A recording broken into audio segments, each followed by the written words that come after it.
Eccoci signora.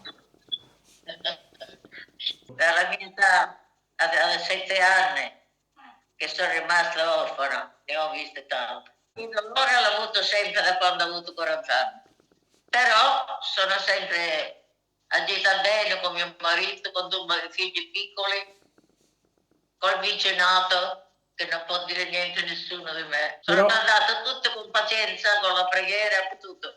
lei aveva sofferto quando si è trasferita da giù a quassù.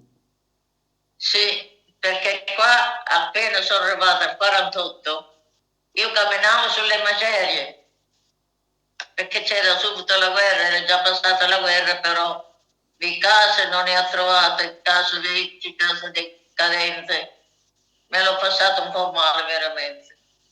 E quindi signora, poi quanto tempo ci è voluto perché trovasse il modo di stare qui al nord, che trovasse una casa, che trovasse una sistemazione? Poi si è abituata, potremmo chiedere. Sì, mi sono abituata per forza, finché non ho trovato casa. Mi arrangiavo come potevo. Ed è tornata giù spesso. Giù a casa mia? Sì, No, no. non è più Dopo tornata. sposato, dopo 20 anni sono andato una volta e non potevo, con due bambini piccoli, il marito era sempre disponibile lì a fare. Non potevo. Le è mai mancato il sud? Sì, mi è mancato, sì. Per quanto era devastato anche là della guerra.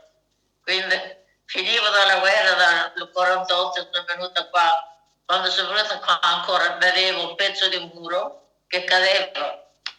Era troppo devastato. Sono trovato male. Dopo un po' alla volta sono andata avanti.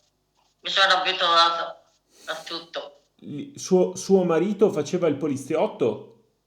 Sì, sì. E Quindi, io non dovevo essere pronta in tutte le ore quando lui doveva andare via per fare da mangiare, perché tante volte andava via alle 3, tante volte all'una. La mattina veniva alle 6 e io mi alzavo alle 5 per prendere, a mettere sul tavolo un bel bicchiere di latte con bello bollente, perché lui da fuori arrivava gelato, perché la notte i poliziotti non potevano portare macchina.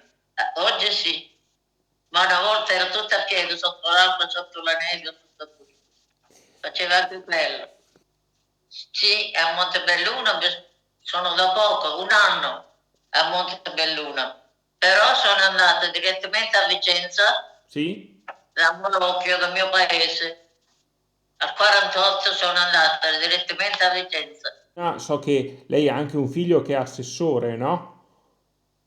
Sì, è assessore, si è laureato in scienze politiche, dopo partito militare, da militare era brigadiere, da brigadiere maresciallo ed era anche il manager del generale della Chiesa, manager del generale della Chiesa.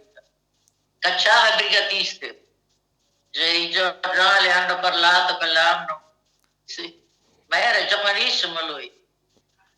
Anche mia nora è di Padova ed è la dottoressa Giacomella qui all'ospedale in ostetricia. A volte dico io tante volte dico perché ancora sono qua? Perché ancora sono qua? Perché sa, ho dolore o cose e tante volte mi viene pure un po' di dire ora che vado via. Beh, È ma mio figlio che mi allunga gli anni. È sì. mio figlio che mi allunga gli anni. Ah sì? Sì, sempre lui che dice mamma, ecco, adesso siamo arrivati a 100, dopo cominciamo 101, 102 e gli ho detto io ti prendo appassionato perché tu mi allunghi gli anni, sempre lui che mi allunga gli anni ancora di più.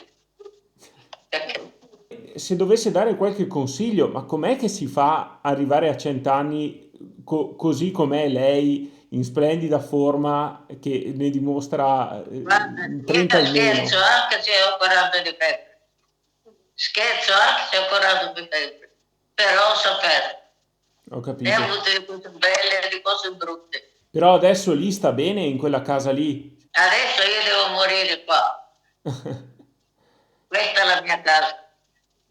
Mi dicono che lei sorride sempre, signora. Sì, sì, sono sempre allegra, scherzo sempre.